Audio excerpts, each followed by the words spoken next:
Assalamualaikum warahmatullahi wabarakatuh. Bagaimana kabarnya pada pagi hari ini anak-anak? Alhamdulillah. Baik, sebelum kita memulai pembelajaran pada pagi hari ini, kita berdoa menurut kepercayaan dan agamanya masing-masing. Berdoa mulai. Berdoa selesai.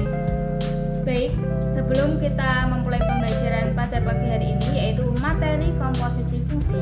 Apakah kalian masih ingat tentang pengertian fungsi? Apakah kamu bisa? Ya, betul sekali.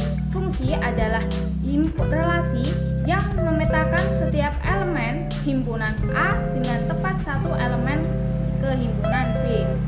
Baik, sebelum kita masuk ke materi komposisi fungsi, apa sih tujuan dari pembelajaran pada pagi hari ini?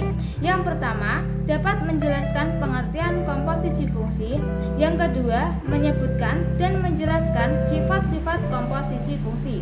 Yang ketiga, menjelaskan aturan komponen pembentuk fungsi komposisi. Baik, pada pembelajaran pada pagi hari ini, Ibu menggunakan metode pembelajaran discovery learning. Baik, kita masuk ke pengertian komposisi fungsi. Komposisi suatu fungsi yaitu penggabungan sebuah dua jenis, misalkan fungsi fx dan fungsi gx, sehingga akan menghasilkan fungsi baru. Operasi fungsi tersebut dilambangkan dengan O atau bisa dibaca komposisi atau bundaran. Penggabungan dua fungsi, misalkan fx dan gx, akan menghasilkan sebuah fungsi baru, yaitu dimisalkan hx, yang dapat dituliskan sebagai berikut.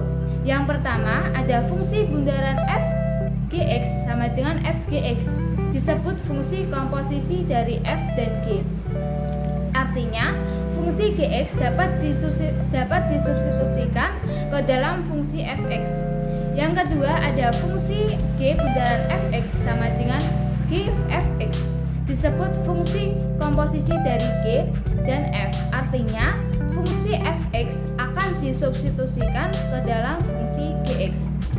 Apa sih manfaat komposisi fungsi bagi kehidupan sehari-hari? Yang pertama, ada tata cara mandi. Tata cara mandi itu ada tahapannya. Yang pertama, ada tahapan melepas baju. Yang kedua, itu ada tahapan mandi. Yang kedua, ada proses pembuatan buku.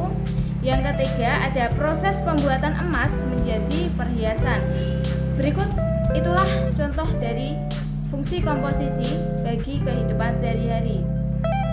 Jika diketahui tiga buah himpunan A, B, dan C, serta fungsi F, A ke B, dan G, B ke C, maka komposisi dan fungsi F dan fungsi G yang memetakan himpunan A ke himpunan C adalah G bundaran F, A ke C, yang dinotasikan dengan G bundaran Fx sama dengan Gfx. Berikut adalah gambar dari komposisi fungsi. Selanjutnya ada sifat-sifat dari komposisi fungsi, yaitu ada tiga. Yang pertama, ada tidak komutatif, itu jika f bundaran gx tidak sama dengan g bundaran fx. Yang kedua, ada f bundaran g bundaran hx sama dengan f bundaran g bundaran hx. Yang ketiga, ada elemen identitas ix sama dengan x, yaitu jika f bundaran ix sama dengan i bundaran fx sama dengan fx. Selanjutnya, untuk menentukan komponen pembentuk fungsi komposisi jika aturan komposisi dan komponen lainnya diketahui. Yang pertama, jika f bundaran gx sama dengan fx-nya yang diketahui, maka gx dapat ditentukan. Sebaliknya, jika f bundaran gx apabila gx-nya yang diketahui, maka fx-nya dapat ditentukan. Yang ketiga, jika g bundaran fx apabila fx-nya yang diketahui, maka gx dapat ditentukan. Sebaliknya, jika g bundaran fx jika gx-nya yang diketahui, fx-nya dapat ditentukan. Baik, kita akan membahas tentang contoh dari komposisi fungsi. Baik, sebelum kita masuk ke contoh, apakah ada yang ditanyakan? Apabila tidak, kita masuk ke contoh soal. Baik, kita masuk ke contoh. Jika diketahui nilai fx yaitu 2x kuadrat ditambah 1 dan nilai gx-nya adalah x ditambah 3. Tentukan rumuskan. Yang pertama, F bundaran GX, yang kedua, G bundaran FX, yang ketiga, F bundaran G1, yang keempat, G bundaran F1. Kita masuk ke pembahasan yang pertama, yaitu pada F bundaran GX dipetakan lebih dulu oleh GX, kemudian GX-nya dipetakan oleh FX. Jadi kita masuk F bundaran GX sama dengan FGX. Jadi kita memetakan terlebih dulu oleh GX, yaitu F-nya tadi kan diketahui 2x kuadrat ditambah 1. Nilai X-nya kita ganti nilai GX, yaitu 2, nilai GX-nya tadi X ditambah 3. 2 dikalikan X ditambah 3 kuadrat ditambah 1, yaitu 2 kali X kuadrat ditambah 6X ditambah 9 ditambah 1, sama dengan 2x kuadrat ditambah 12x ditambah 19. Baik, untuk soal yang B sampai yang D, ada yang mau maju? Saya tunjuk saja ya. Baik, saya bagi untuk soal yang B sampai D. Yang pertama, soal B akan dikerjakan oleh Mbak Naufa, yang C akan dikerjakan oleh Mbak Izul, yang D akan dikerjakan oleh Mbak Muna.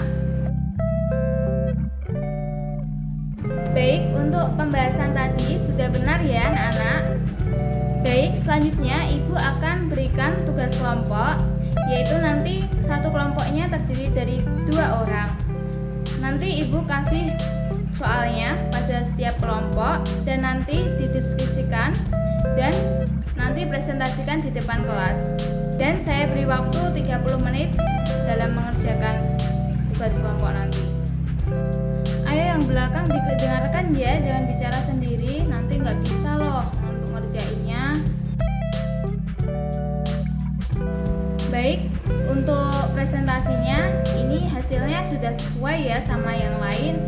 Baik, kesimpulan pada pagi hari ini adalah kita dapat menentukan pengertian komposisi fungsi, kita dapat menentukan dan menjelaskan apa itu sifat-sifat dari komposisi fungsi, dan kita dapat mengetahui pembentuk komponen dari komposisi fungsi.